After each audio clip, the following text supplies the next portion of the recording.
Is it possible? For years, the Johnsons had preserved an old family reunion photo from the warm summer of 1985, a time that everyone remembered as a time of happiness and unity. However, upon closer inspection, the unsettling detail of a shadowy figure at the far right started to transform into something more than just a shadow.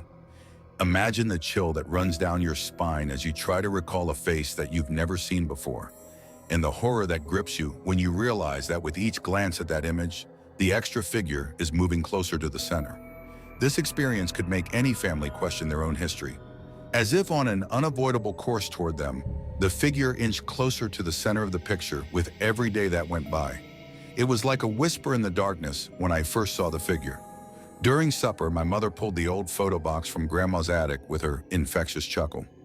Until I came across that specific picture, we all leaned across the table and looked through the memories that were preserved in those pictures. The unusual shadow whose presence appeared to break the logic of our memories drew my attention. A chill went down my spine when I realized that no one in the family recognized the dark-haired man, whose eyes appeared to pierce the paper. My uncle began to joke that he might have been a friend from that day, but when my sister noticed that the figure had moved slightly, the laughter soon stopped. At first I thought it could be an optical illusion, but upon revisiting it, days later horror gripped my heart. It was closer to the center from that fate night. The unsettling emotion became a shadow that haunted us, making every glance at the photograph feel like an invitation to a darker realm. The house filled with murmur, our conversations became strange, filled with shared fears and furtive glances. But the true terror arrived the next day when my sister decided to tell her best friend about the strange guest in the photograph. At first, her friend laughed, but when our sister showed her the image, her face turned pale. She began murmuring something about an urban legend we had never heard of. That legend spoke of an ancient curse whereby if someone appeared in a family photograph unrecognized, that person was destined to enter their lives. The dimensional horror of that idea filled us with panic. Yet I couldn't shake the feeling that there was something indescribable about the figure that awakened an odd curiosity within us. The figure in the picture kept getting closer over the course of several weeks. Its presence grew more noticeable, and its stare more piercing each time we glanced at it. Little things started to happen, and the atmosphere in the house changed. My mother heard a voice in the kitchen one night while we were all sleeping. It sounded like a voice she had never heard saying, "No, don't go." I was horrified when she told me about it in the morning. The house's mirrors appeared to reflect more than just our shadows, and the lights flashed irrationally. We made the decision to ask an elderly guy in the area who was well known for his supernatural knowledge for assistance. As he looked at the picture, his face darkened and his hands shook as he ran his fingers down the edges of the picture. "This figure is calling one of you, and it has no nice intentions." In a quivering voice, he forewarned us that day the household tension grew intolerable, and joyful memories started to wane. Each of us began to question the sanity of the others as the laughing changed to whispers, and we noticed that as the days became darker, the air felt thick, and we finally decided to discard the picture with trembling when the echoes of laughter that had once filled our house were replaced by a solemn silence. Although we threw the picture into the fire with our hands and watched as the flames ate up every part of the picture that had haunted our lives, we knew deep down that something had been unleashed and that the figure might not have really left that night. When the house finally appeared to be free of its presence, sleep brought another nightmare, and the figure came toward me. I could only hear its voice, and its eyes were as dark as night. I woke up with a weight on my chest, my sister staring at me in terror, and I spoke my name. "I saw it in the mirror," she continued, her voice shaking. I remembered the old man's warnings, and a shiver went down my spine. We made the decision to look into the figure more. We discovered our grandmother's old diary while looking for answers. Stories of odd occurrences and visions abound throughout its pages. A distant relative who had inexplicably vanished years before was mentioned in one chapter in particular. The diary characterized him as someone who had always been on the periphery, and as I read it, a hazy picture of the very same person from the photo started to form in my head, sending a chill down my spine. I had been looking for answers, but the truth might be even more terrifying than the shadow in the picture. It seemed like the unidentified presence was making a comeback to take its place. And what had started out as a straightforward family mystery had turned into a nightmare from which we were unable to escape. As time went on, the figure became more real in our lives, and we started to hear odd noises at night. Whispers that seemed to call to each of us individually persisted no matter how many times we tried to ignore them. Their presence gradually wore us down, and we were overcome with questions about who he was, what he wanted, and what would happen if he couldn't leave. Ultimately, everything came to a head one foreboding night when we made the decision to face our fears. Huddled in the living room, each of us carrying a candle to light up our pallid features as we formed a circle, we inhaled deeply before we started talking to the figure to call it forth. With a shaky but determined voice, I said, "If you are a member of our family, show us who you are." The room's temperature plummeted sharply in that moment. The candle. At that moment, we realized that we had made a grave mistake by calling forth it. We were merely a group of intruders in the life of someone who had been forgotten. An echo of what once was, and flames started to dance as if stirred by an invisible breeze. Then, in the darkness, a shadow took shape and approached us. Its eyes were two dark voids, and its smile was more terrifying than anything we could have imagined. The lesson learned was that sometimes the unknown should remain hidden. So if you ever look at a photo and see something strange, remember that sometimes the unknown should remain hidden. The next story. Ever pondered what may occur if you could travel to a different version of your life using a basic elevator? Imagine yourself in a situation where your choices and routes have taken unexpected twists after hitting the button for the 13th floor. This is the tale of an elevator that not only transports you to a real location, but also faces the reverberations of your own life. In a busy metropolis where daily life is dominated by routine and noise, a historic structure that houses a strange elevator with steel doors that creak with every opening and an enigmatic interior that draws in the curious. But few realize that this elevator has a sinister secret. It sometimes stops at a floor that doesn't exist, a place where lost souls meet alternate incarnations of themselves. Daniel is a young man at the start of the novel who is stuck in a routine and boring life. The routine is the same every day. He gets up, leaves for work, comes home, and so on. He chooses to go inside the old building he had previously disregarded one day as he makes his way to his apartment following a demanding workday. He feels a weird tremor in the air as he hits the elevator button, as though something unearthly is about to happen when the 13th floor door opens. Daniel can't help but have a mixture of anxiety and fascination. The air stinks of dust and desolation, and the hallway is dimly lit with flickering lights. He observes that every door he comes across in the hallway appears to be marked with a variation of his own name. With a mixture of curiosity and fear, he chooses to open the first door.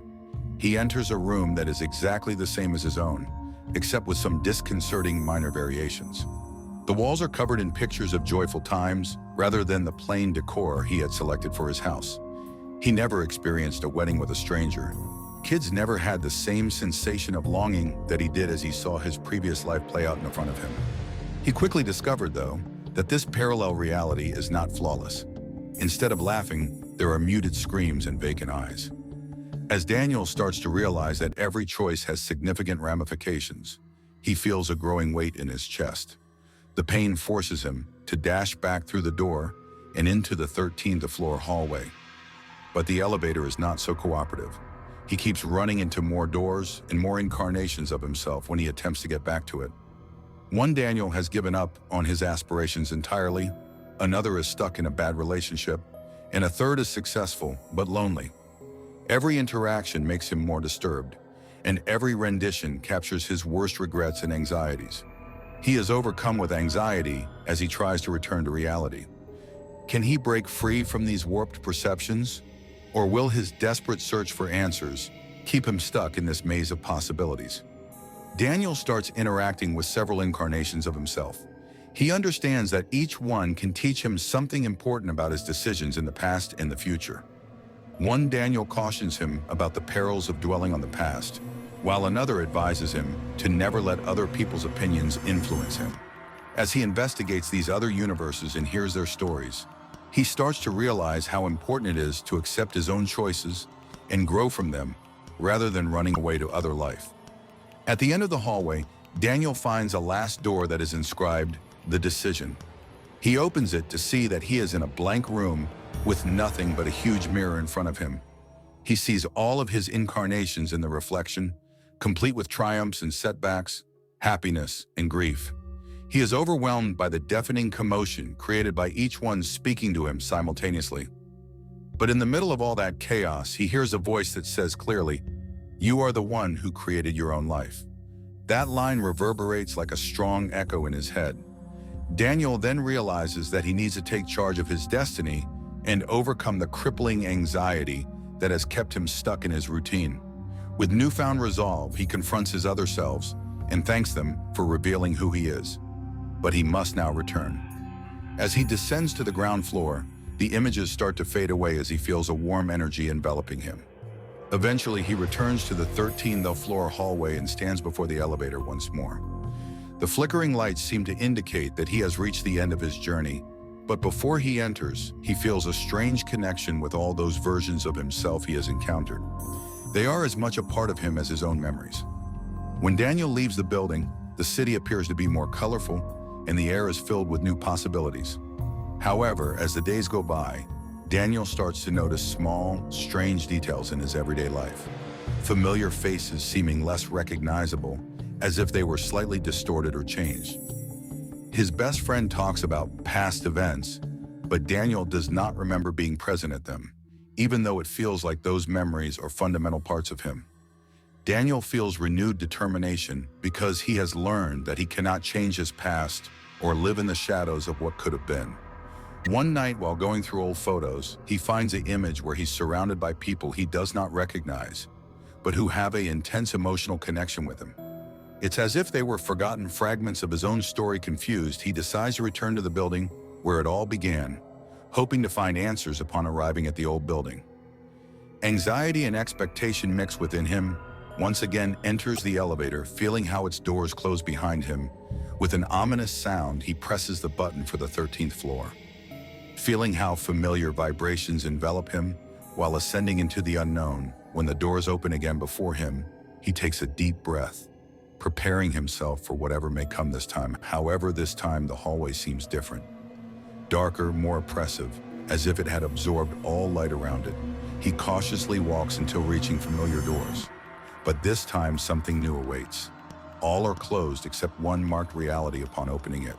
Expecting something familiar but only finding a deep void where there were once alternate versions of himself, suddenly distant laughter. After hearing echoes from a dark place, he enters a dimly lit room with familiar individuals laughing among themselves. But when he tries to get close, he finds something odd about their faces, forced smiles and vacant stares. Panic sets in. When he heard that same clear voice echoing again, he rose inside of himself once again, took a step back, and looked for a way out. "You are the architect." He then realizes that he has been reaching for answers outside of himself all this time when he should have been looking himself. He chooses to face his worries after coming to this realization. Shutting your eyes and taking deep breaths, letting go of all uncertainty and security, until she feels as though every dark aspect of herself is gradually fading away, leaving only light clarity in her peace. When she opens her eyes, she finds herself standing in front of a huge mirror once more, this time seeing not only alternate versions, but also her actual self-filled potential. A future that is ready to be built without fear or regret. He chooses to return to the real world with this clarity, having learned to accept both failures and accomplishments as necessary components, and understanding how to handle any difficulty. The journey known as life finally leaves the building, feeling the resonance of every step, a renewed sense of confidence, and a lack of fear as it moves through streets lit by the setting sun. It is grateful for the special opportunity and the enigmatic elevator on the 13th floor, because it now realizes that every choice matters, every moment is significant, and every story has something dark yet beautiful waiting to be discovered. Would you dare enter that elevator? If you like this narrative and wanted to hear more, what other versions of yourself would you find? Stories like this one are chilling. Remember to like this video and comment on the part that most affected you. If you want to learn more about the mysteries of everyday terror, subscribe to our channel. Every narrative has a dark side, and you might end up becoming the next protagonist on this terrible adventure with countless options.